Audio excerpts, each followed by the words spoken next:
Hello, and welcome to the walkthrough video for the Telemetry Data Notebook.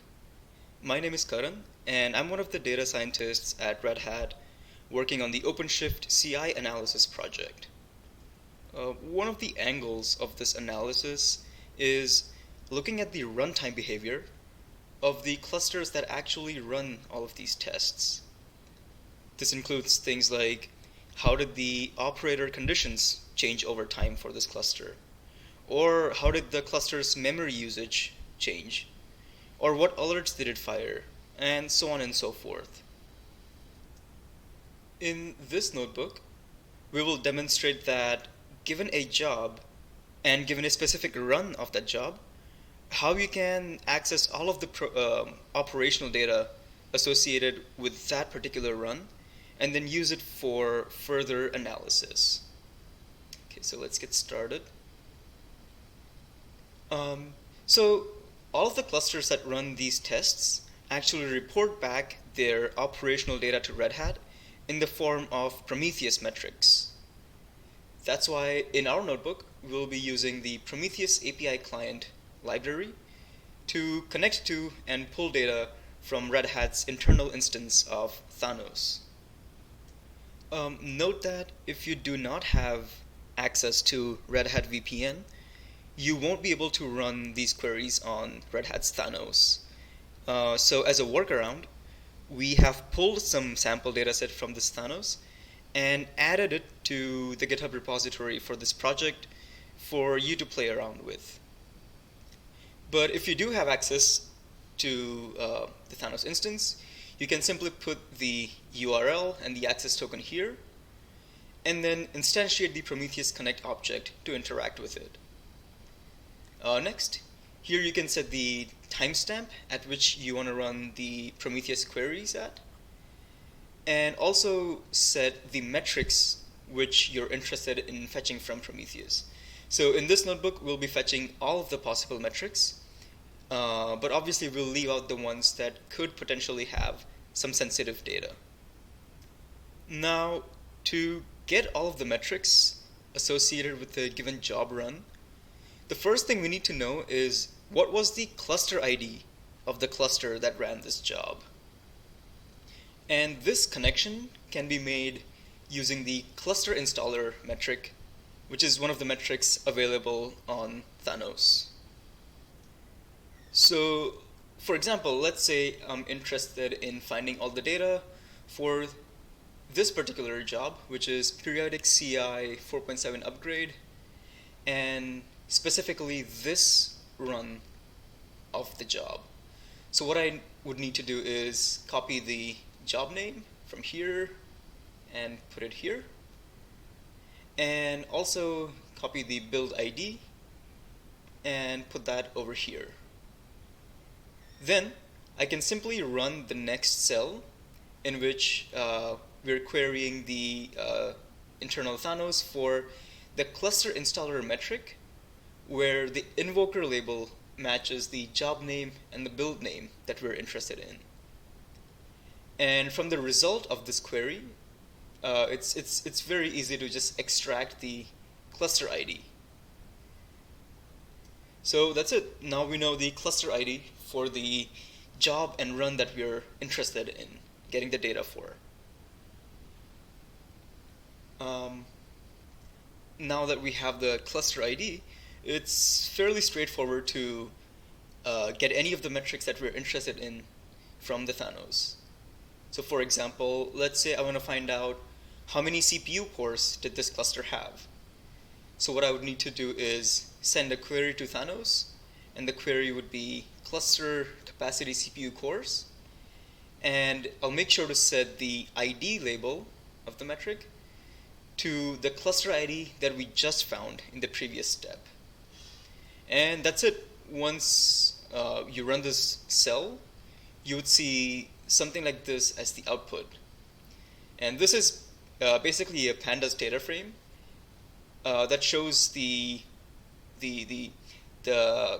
metric name, the cluster ID, a bunch of other metadata fields, and the value for this metric.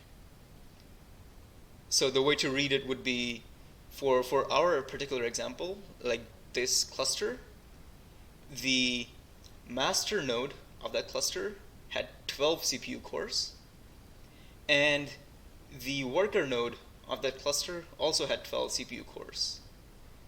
So that's how you can get a given metric for the job and build that you're interested in. Now, in the next section, Akanksha will show how you can repeat this process for all the relevant metrics and then essentially construct a data frame of all the data for this particular job and run. Hello everyone, this is Akanksha Dikkar.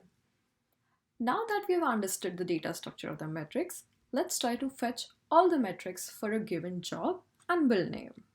Here we have displayed all the metrics associated to the job and build name. We see a bunch of metrics here like alerts, CCO credential mode, and various other metrics that are categorized by cluster, usage, memory, nodes, and so on and so forth. It's been pretty intuitive that most of these metrics have a name, ID, timestamp, and a value associated with a few other properties.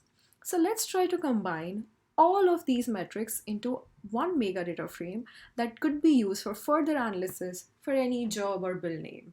So this is how the data frame looks like.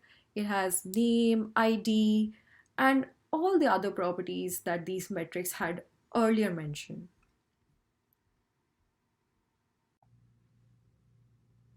Now we shall look into getting the data for multiple bills for a given job. For instance, here we will try to get all the above mentioned telemetry metrics for the 10 most recent bills for the given job. We will specify the parameters like such and get the invoker details by querying with the specified set of parameters. Here we will drop out the irrelevant and redundant columns and see how the data frame looks like. The current data frame will consist of a timestamp, ID, job name, and a build ID. Now for each build ID associated with the job, let's get the cluster ID and fetch the metrics using the same. So we are now going to store all of these metrics inside a data frame that we'll be using for further visualizing these metrics. Let's start visualizing. So what we're going to do is we're going to plot these metrics across the various builds and see how the time series looks like. Using these visualizations, it is easier to spot any sort of anomalous behavior. So for instance, if we look at the CPU cores usage, we can see that it's pretty equivalent across all the timestamps except for one anomalous behavior. But if we look at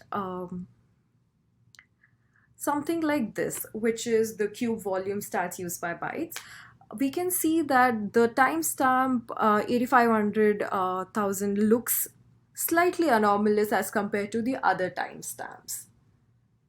So we have plotted all of the metrics and we can look into any particular metric that we are interested in by using these graphs.